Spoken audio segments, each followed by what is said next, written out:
Hey everybody, okay, so this is kind of my lame attempt to do this week's topic because I just found out what this week's Top 5 Wednesday topic was, and it was actually really hard. It was a very hard topic to find um book answers for. I don't even know if the four that I have here work for this topic.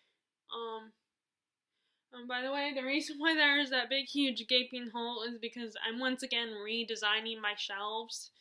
Because I'm like obsessed with rearranging my books and finding different ways. Before I had it with where books I would read during certain seasons, but now I'm changing it again to actually have keeping all my authors together on certain shelves. Or like books from the books that I have more, the authors I have more than one book. Like, right there are my Ken Follett, if you can see. I have Ken Follett and Stephen King on the second shelf from the top, with a few other authors that I have like two books from. And then my Sarah J. Maas books are up at the top next to Lord of the Rings, but I might move Lord of the Rings down below. But anyway, that's why I have that big gaping hole here because I'm not done. I took off a lot of my books, especially like the books that I only have one of their books with me. So anyway, back to Top 5 Wednesday. So this week's topic is is not gender, genre bender books. And I think what Sam from Thoughts on Homes meant with this topic is books that have more than one gender, I don't know why I keep wanting to say gender, more than one genre in the storyline, or you can't really define them because there's so much different aspects of different genres in each book. So this was kind of hard for a topic for me, but I wanted to do it because last month I skipped a lot of topics because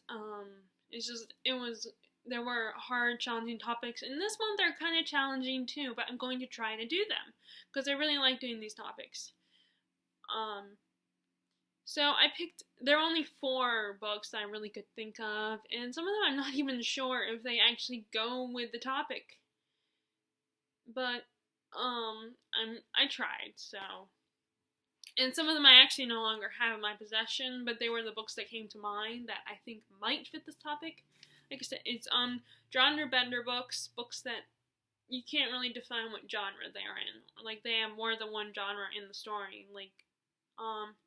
So, and once again, as usual, these are not in any particular order.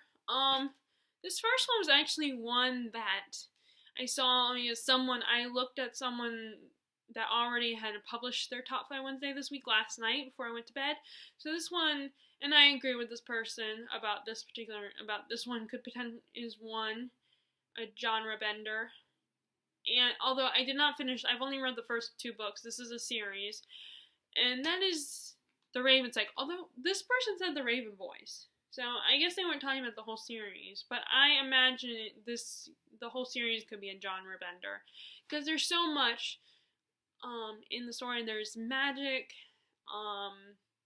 There's magical realism. Like, there's fantasy in it.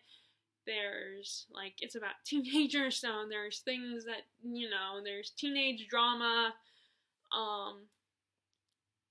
There's, like, they're trying to find this Welsh king. There's people with magical powers. There was something I was thinking about. I couldn't think of the last one.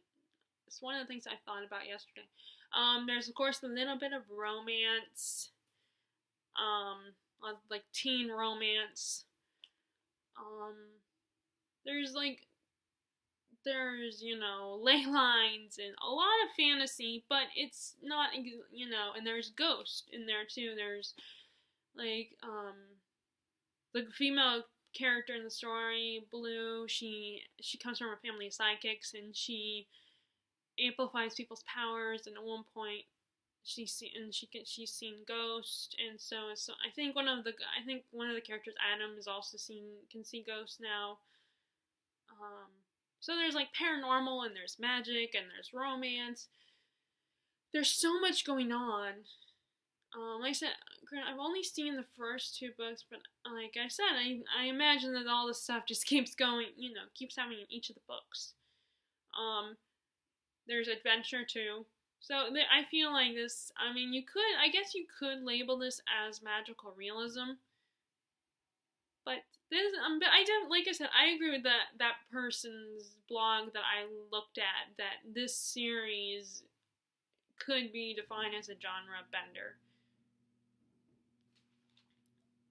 Okay, so the next one I said was a Song of Ice and Fire series, which, I don't know what I should pick up. Let me check. Well, you know what? It's too late now, so I said the Song of Ice and Fire series because it does have a little bit of magic in it, but not a lot of magic, and it almost seems historic, even though it's not real. It's not real historical event. It's not a history book, but the way George R. R. Martin writes is like he did establish history, and he was inspired by historical events. So it's like medieval historical. It kind of feels like medieval historical fiction, but there's a little bit of fantasy. There's war in the books. Like there's dragons in there. There's people having, like, I think there's at one point Circe goes to a witch or something and receives gets this prophecy about her her family and stuff. That her kids were all gonna die or something. So, and it also has the zombies, which to me, it's like it has the ice zombies as one of the major villains. Although it's also a political battle, and most of the characters don't know about the ice zombies. Except for like Jon Snow and Sam Tarly and all the guys at the wall. So I feel like there's political drama, but there's also a little bit of fantasy in that series, and of course there's a little bit of romance that doesn't usually work out. So to me that would also be a genre bender, like, because it could be classified as historical fiction, even though it's not real history. It's like made up history. But it kind of has the same feel as historical fiction, like medieval historical fiction. But it also has that little bit of fantasy, but it's not a whole bunch of fantasy, so it's hard to fairly say that it's fantasy. I really hope I'm doing this topic right. I don't know if I am or not. These were just books that I felt like there was more than one. You could classify it under more than one genre. That's what I took from this topic. Okay, so next, I said this is a graphic novel that my friend Terry introduced me to years ago, and then one Christmas she actually got me the first volume, which I still have not finished, which I feel really horrible about, but it's like I'm not in the mood, and I have so many other books that I want to read. So, but I have read some of it, and that is the graphic novel Elfquest. I don't remember the author's names, but it's a really good graphic novel. If you guys are interested, it's mostly it like has to do with elves, so it has mostly fantasy, but the elves are actually from another planet.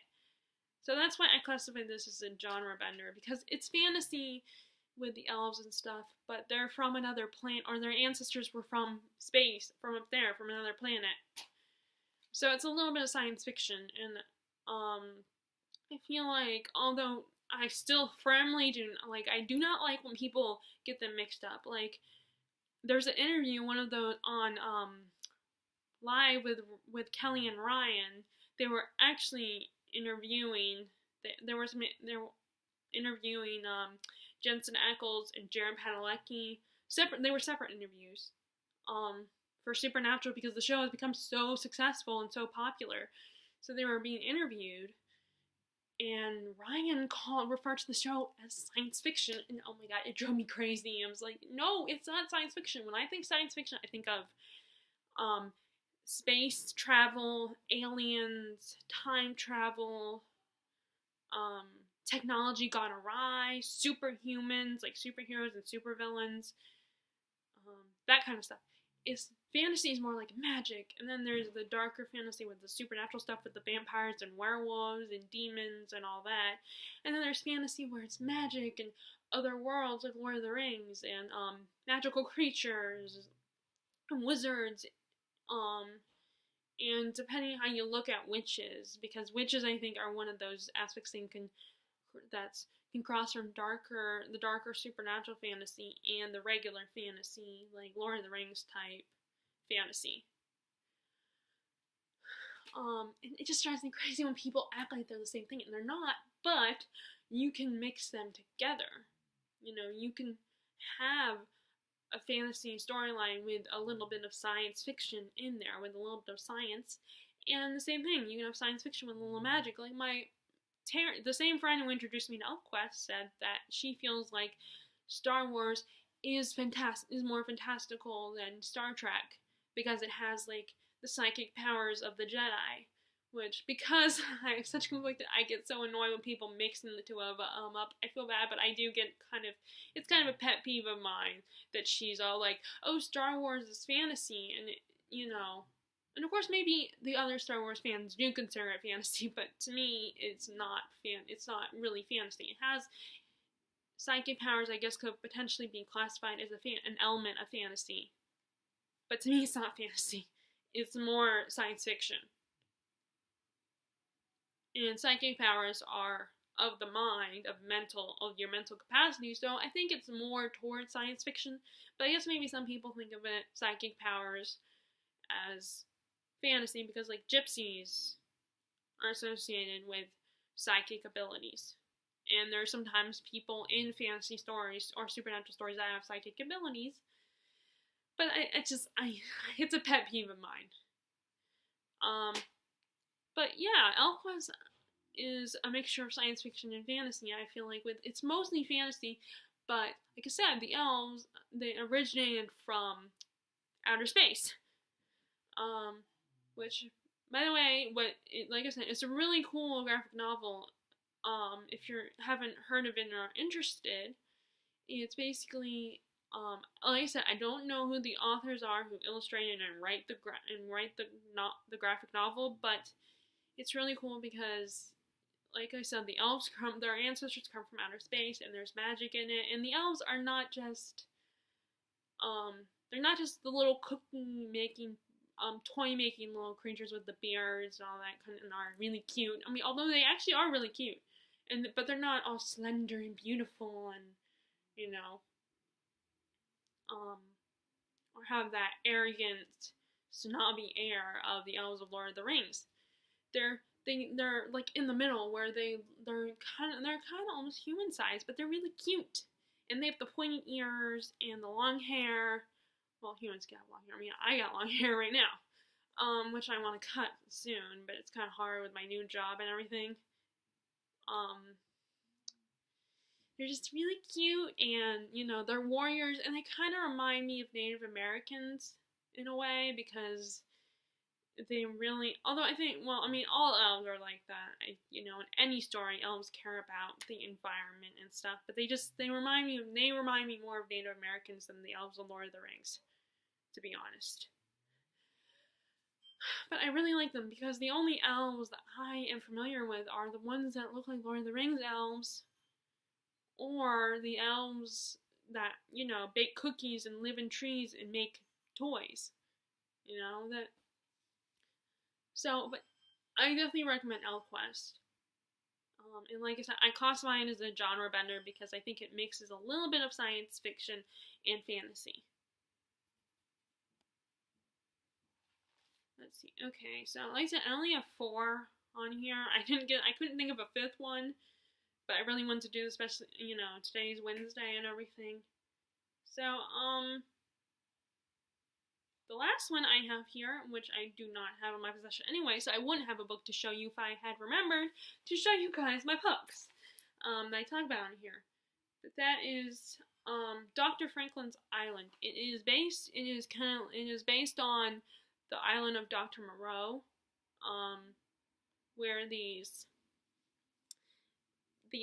high school kids who are like sciencey types I don't know why, but I still can't think of what you would call them. I feel dumb.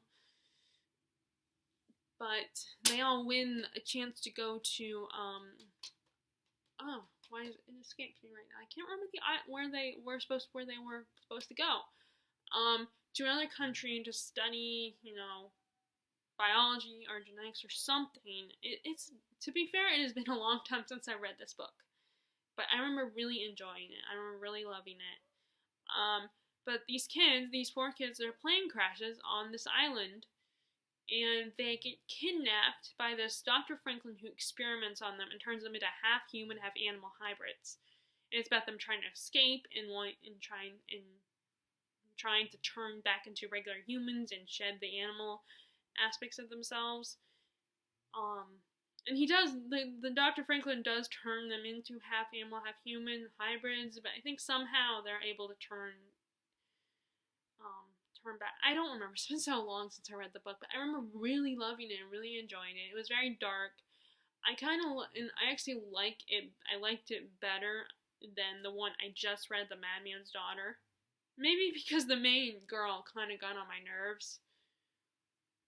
But I think that tends to happen with YA. I think a lot of times people do get annoyed with the main female protagonist because some of us, they seem whiny and annoying and all that. I hate to hate on characters for reasons like that. And I didn't hate her character. I just kind of got bored with the book and returned it a few days ago. So I said that one because I feel like it's kind of a horror mixed with science fiction. They get turned to half human, half animals, and they're stuck on this island with this mad, crazy doctor. But there's, of course, the science fiction thing involved. Like, he turns them into these creatures, these weird creatures.